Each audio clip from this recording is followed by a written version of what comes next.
The first part of this presentation because I think a lot of what I have to talk about has already been discussed in different ways, and I suppose what I want to do here is to add to the questions that have been raised something that hasn't gotten an awful lot of attention. I did hear Audrey mention it briefly in her presentation, and there's layers of irony to my presentation in that one of the things I am going to be arguing is that although we have had a lot of discussion about the use of generative AI and other types of AI in our teaching and in legal practice, I'm going to argue that perhaps we shouldn't use it at all, and at least put forward some arguments for that and things that I think we need to discuss as educators and as lawyers and as practitioners when we make choices around that. And I suppose in ways it wasn't intentional, but maybe picking up on some of the earlier presentations. So we heard from Mark about the end of the possible end of the legal ice age. But I do think there's a lot that's interesting there, but one point in which I depart from Mark's picture of the future is that if we have this great AI in the sky, which is solving all our legal problems, we sort of forget the fact that this is, that the cloud that we interact with all the time actually does have a material form. It's just not one that's obvious to us now. It actually has quite a significant environmental footprint. There's a couple of other things I've been arguing, but that's at the heart of it. And just to respond particularly to the last presentation, what Larry had to say there, I think we're looking at responsible AI and responsible use of technology. One of the things that isn't mentioned in those principles is the environmental consequences of that.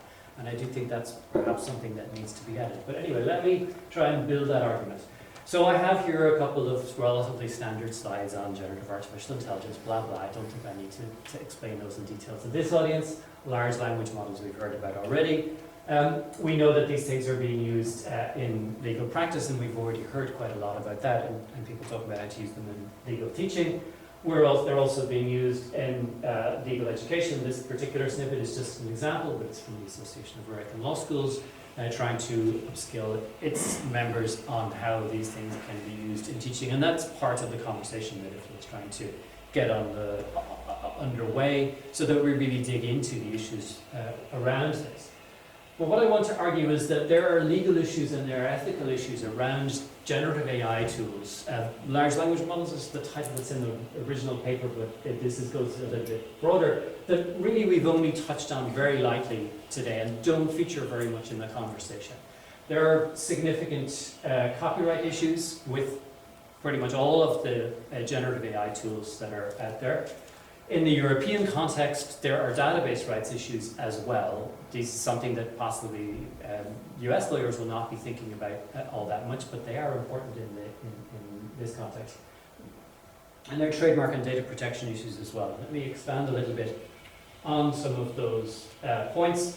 And again, I'm guessing that you're probably aware of these kinds of questions, but we know, for example, that Getty Images is in the process of suing Stability AI, which produces the Stable Diffusion tool, claiming that there is widespread infringement in that tool. Now, there's a lot of interesting legal discussion that we could have about exactly whether or not that is in fact taking place.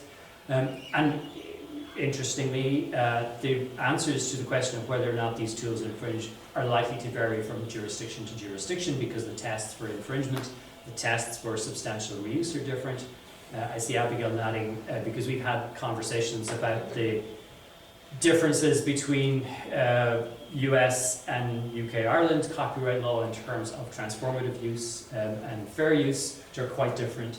But you have multiple different philosophies underpinning copyright law, between the US, between the UK, Ireland, which are broadly similar, although Ireland has its own possibly distinctive copyright doctrine, which hasn't really been all that expanded on because it is a constitutional status here that doesn't have elsewhere.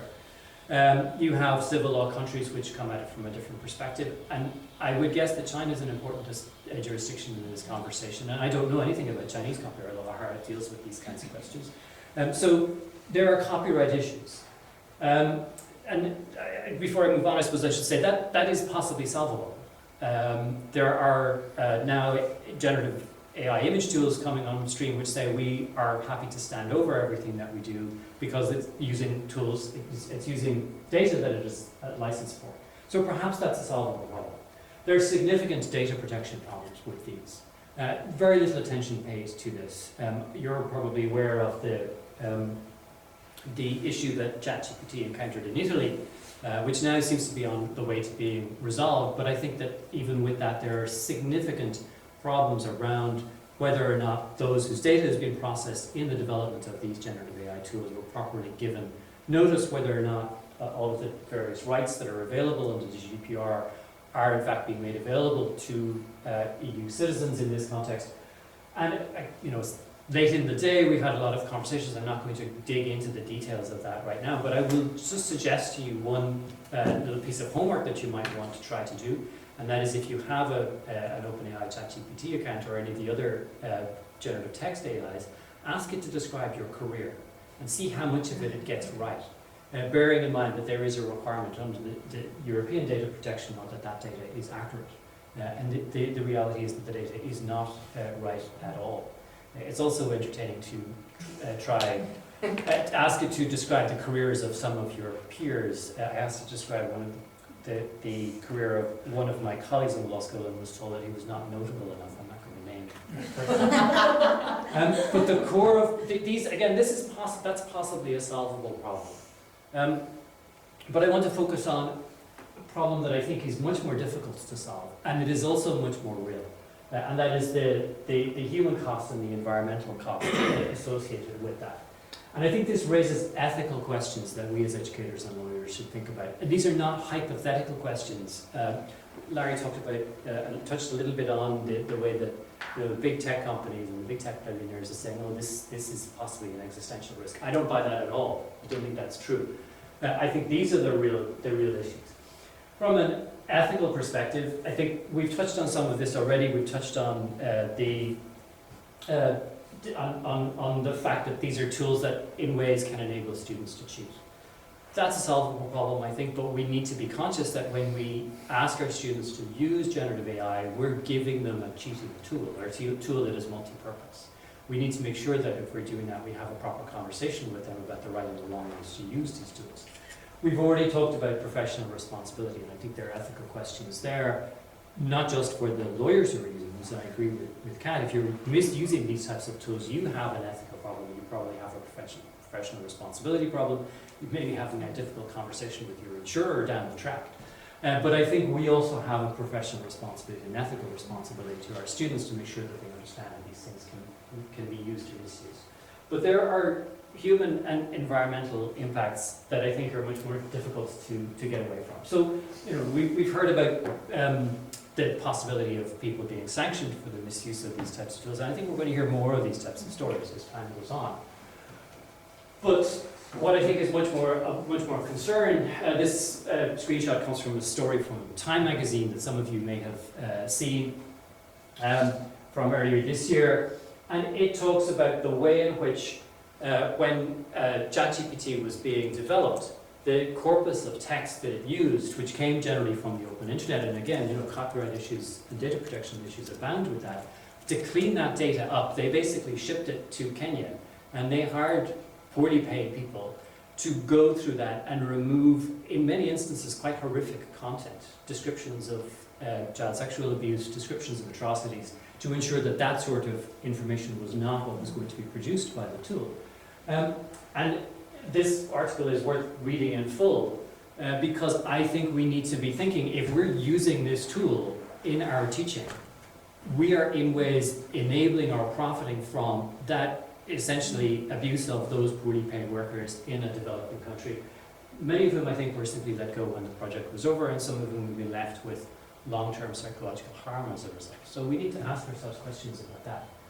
But we also need to be thinking about what does all of the computing power that's used for these tools mean in terms of carbon emissions. And as I said, there's a irony to this. I'm aware that I'm speaking, having organized a conference which has brought people from around the world to discuss that. So, perhaps we need to be asking the question, where's the cost benefit in terms of this? But I think we shouldn't ignore the question that there are carbon emissions associated with everything that we do. And the reality is that with these tools, the environmental costs are actually quite high.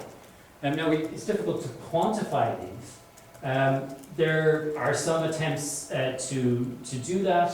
There is some attempt to quantify the amount of water that's used when these tools engage in computation. The best data I've been able to find, and there's actually very little by way of peer-reviewed research on this question. This comes from a newspaper story, in fact, from the Guardian quite recently, which talks about one particular tool, Hugging Faces Bloom. Just the training of that generated 50 metric tons of carbon dioxide.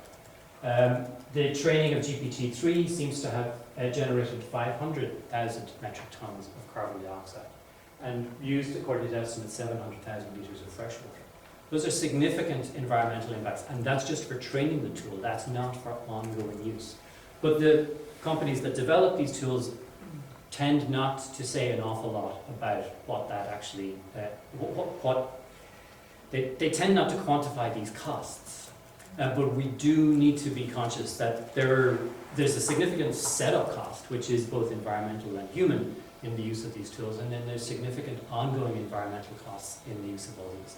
Now, there are obvious counter-arguments that can be used against this, and I raised this question at an AI conference in Galway recently, and one of the responses from the panelists was essentially, well, there's lots of carbon emissions from other uses of computing and other things that we do. And I don't think that's necessarily an argument for carrying on using these tools. I think that's an argument for asking harder questions about all the other things that we use computers for.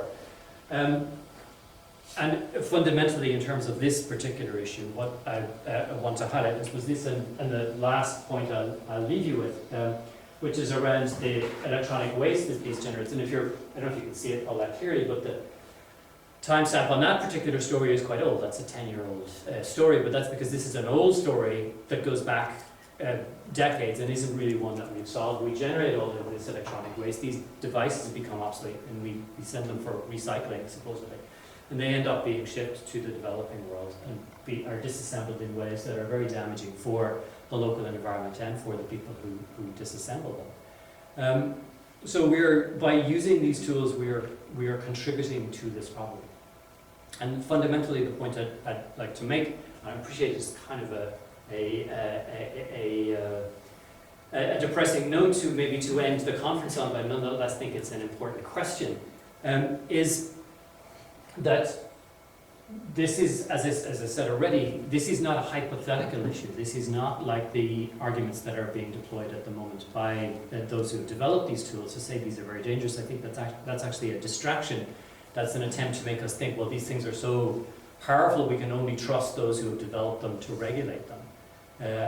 I think that, and those are very hypothetical harms that may or may not occur in the future. These are harms that are occurring right now in the context of a climate emergency and a biodiversity emergency. And I think we need to be asking ourselves the question, particularly as educators when we're encouraging our students to use these, that to what extent are we willing to contribute to that continuing harm? Because when it comes down to it, that's what we're actually doing, and therefore we have an ethical choice to make in that context. And I think it's something that needs much more debate and discussion and hasn't had very much attention up to now. So thank you very much.